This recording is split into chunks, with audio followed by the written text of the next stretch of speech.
Welcome back, everybody. So guys, we just talked about a lot of CSS a lot of times. Now I just wanted to just end up the CSS things, and I just want to start the JavaScripting. Then we'll be able to just go over the our main target, the serverless programming. For now, we're just learning the basis, how we can just work on it, and what are the requirements. I just wanted to teach you from the zero, so this is why I'm just teaching you the HTML and the CSS. Basically, these things are not actually the part of this the serverless programming. These are the simple rendering and styling techniques. So we're just learning about it. So we will be able to work on the serverless programming, so on. So there is our page, our code editor.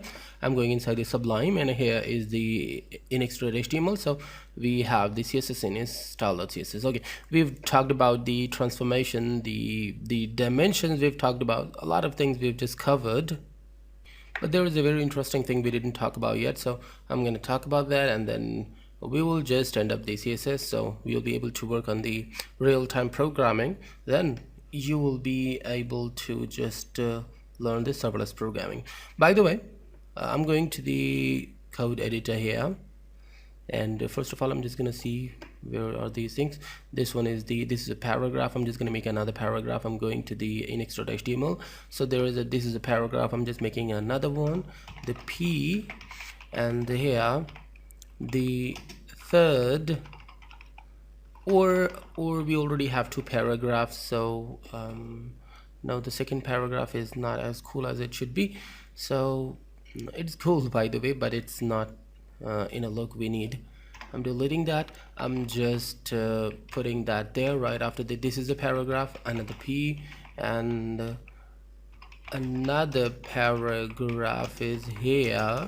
Whatever I just got in my mind, I just put it. So here for the main P, I'm just going to the style.css. There is nothing for the main P, so I'm just going there, and I'm just putting something like a class basic para, whatever I got in my mind, I just put it. I'm just putting the same things in both classes. I can put different things too, but for now I'm just putting the same things. Okay, I'm going there, and I'm just making a new the new class here, the basic para, and then going inside, and then I'm just putting some color here like that, the background, and the background I'm just putting something. Okay, I don't want that. I don't want to buy that for now. I'll buy later by the way. So the background, the basic para, and inside that, well, I just want to clear one thing that you've seen a lot of times, the purchasing thing of the Sublime. This is not necessary to purchase. It's still free to use, but they just ask you to purchase. This is a kind of donation method. So if you just want to pay them the thanks that they did a good work and you liked it, so you can pay them. But you should buy it, by the way, no problem. But they're still providing it in free. That means the payment things is all about the donation. So if you just really like it, you should buy it. So it will help them a lot. So by the way, I'm just talking about the background of the basic para. I'm just putting something like blue, or I'm just putting light blue, whatever I just got in my mind. Again, going to the browser, refreshing that, and there are two paragraphs we've got. So next thing is floating, float left. Both are floated to left. Go there and refresh that. Now what is this? What is this thing? It just came inside that. Now you can see that this one is the third paragraph, and this one is the second paragraph, and these are two paragraphs just above the second paragraph, and these are basic paras, but they're now inside that one. I just applied this property of the float left. I'm not going to talk about different kind of properties, that how you can install the table, how can you install the form. I'm just talking about the basics of the CSS. So in this way, you will be able to work on work a lot in the next in the future classes. And if you just want to learn about how you can stylize the table, you can Google them. You just can know about these things. The base is again the serverless technology, and you're just reaching that. So I'm not gonna make you stuck in CSS stuff a lot, that how these things works and why, and basic coloring. Like I'm not gonna talk about how you can stylize the table. Instead, you can that you just directly can apply the background to apply an etc. So we're on the basic para, the float left. I applied the float left here. This is a another paragraph, and this is another paragraph is here. I'm putting in a space here to it, so at least we'll be able to understand where the paragraph is ending. Refresh that, so now we can see that it should be ended there, but it's not getting ended. Why? Refresh that. Well, for now the actual problem is not spacing. The actual problem is why it's there. So floating, what is the floating? I told you that the paragraph or the headings or the div is the thing we didn't talk about. Okay, got things in my mind. In the next class I'll be covering the div, and then we'll be ending it.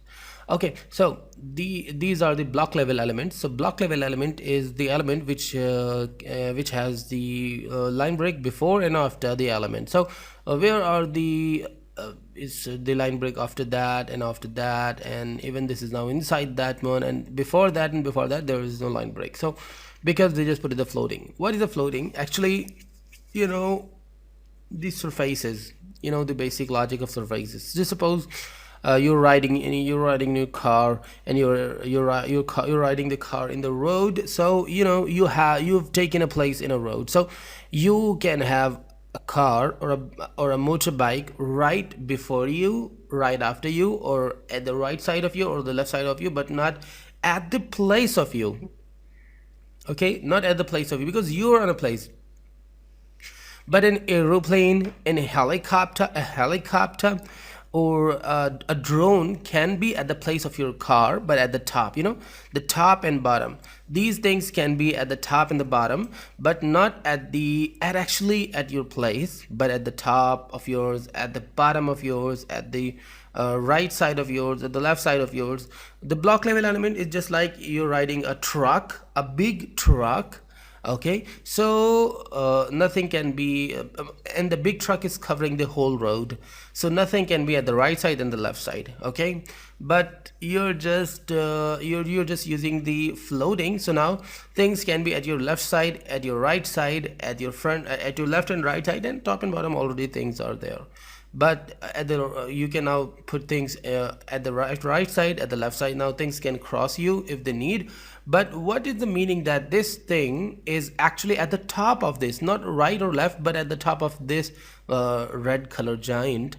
Because we just put it the float, we just made these elements floated. So now these are at not in a surface of the same surface of this element has. They are now, just suppose they are now became drones, so now they can be at the top of this element, the second paragraph's body element. Okay, now instead of they are not on a road, they are became the drone, they just changed the surface. Now if you put, you can see that these both paragraphs has the floating elements. These both are floating elements now, but you know, they both are at the top of the second paragraph's body, but they both are not at the top of each other, because this is another surface they got, and this is another surface. So this is the logic. Two drones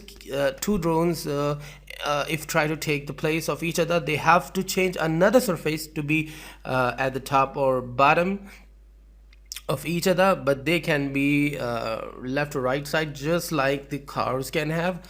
But a drone and a car can be top and bottom, because the drone is another surface, has another surface, just like that the floating elements now has another surface. So according to the second paragraph, these elements doesn't exist on the same surface. This is why actually this took the place of them. Understand?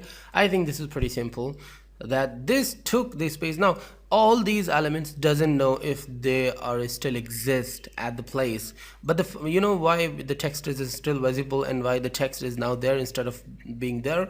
Because the text is the only thing which has the basic policy to be shown, you know, in every condition. So if you just put image there, they will be still visible, so that's why they're just giving this space. But if we talk about the general elements, like the, you know, the divs, the paragraphs, the headings and etc, so they just don't know now about them because they are on another surface. So, and they're still on their place, but it just took their place. And now they don't care because they're on another surface, just like the drone. Just suppose they are drones and this is the car, so they are at the top of the car, and they can be, but a truck cannot be at the top of another truck. So I think things are clear. Now they are the front of each other because they both are floated. So now they are not block level elements. They are still block level elements, but they are now floated. So now if you just want to put a space between them, you have to use the height, or actually the width, because the element dth, the another element is just at the right side or the left side of them. So the width I'm just putting around 300 pixels. Save it. Now go to the browser, refresh that. I refreshed that and you can see that they had some space between them. You can see that, and the space after that, because the width, I just put it the width of the each element. Also, this is not necessary to make both of them like basic para. You can make another one float right too. If I just go there and if I just apply to the second, another para is something like this tile, float right. Okay, because I applied the inline style to this one, so the internal or the external design will not be working on it. Specifically this element will not be getting from the basic para anymore, this paragraph, because I just applied this directly to there. Refresh that. Now you can see that it's now at the completely right side and this is on the completely left side, but they both are the still like drones, and this is like a bus, or you can say the truck. So they are at the top of them. But if you just want them to be shown, to be visible, so you have to do one thing. You can do one thing right after the floated elements, as much as the elements you've made right after the floated element, like there. I just put a line break and I'm just putting a div here. The div is just like a divider. Div is nothing. Div has no style. Like P is a paragraph, H1 is the heading, and H1's text must be capital. Oh sorry, not the capital but the big one.